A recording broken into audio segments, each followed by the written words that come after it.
జీవితం అనే ప్రయాణంలో అహోర్నిశలు శ్రమించి ఎన్నో అడ్డంకులను ఎదుర్కొని నిరంతరము కుటుంబ క్షేమం కోసం శ్రమించి వారి ఆనందమే నీ సంతోషంగా భావించి వారిని ఒక స్థాయిలో ఉంచి తిరిగి రాని లోకాలకు వెళ్ళి మమ్మలను శోక సముద్రంలో ఉంచారు.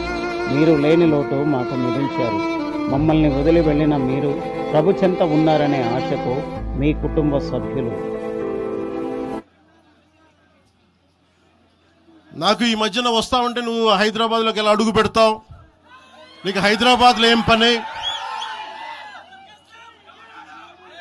ఇది నేను ప్రత్యేకించి చెప్తా ఉన్నా. మీరెవరైనా నన్ను బెదిరించే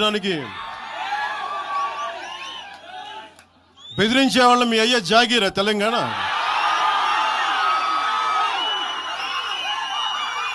నా మీద దాడులు చేస్తా ఉన్నారు కదా.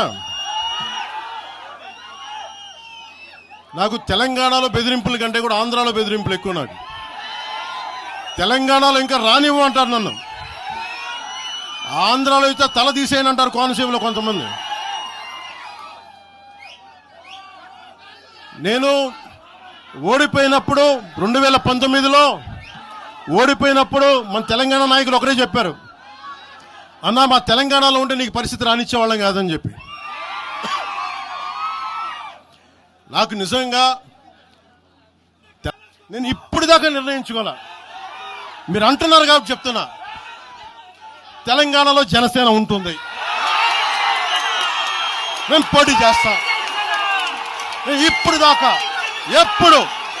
ఎప్పుడు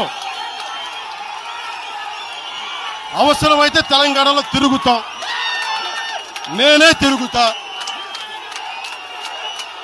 మేమే తిరుగుతాం. ప్రతి సమస్య మీద మాట్లాడతాం, ప్రతి అన్యాయాన్ని ఎదుర్కొంటాం. ఏం మాట్లాడతారు మీరు? ఇది తెలంగాణ భారతదేశంలో అంతర్భాగం, మర్చిపోకండి.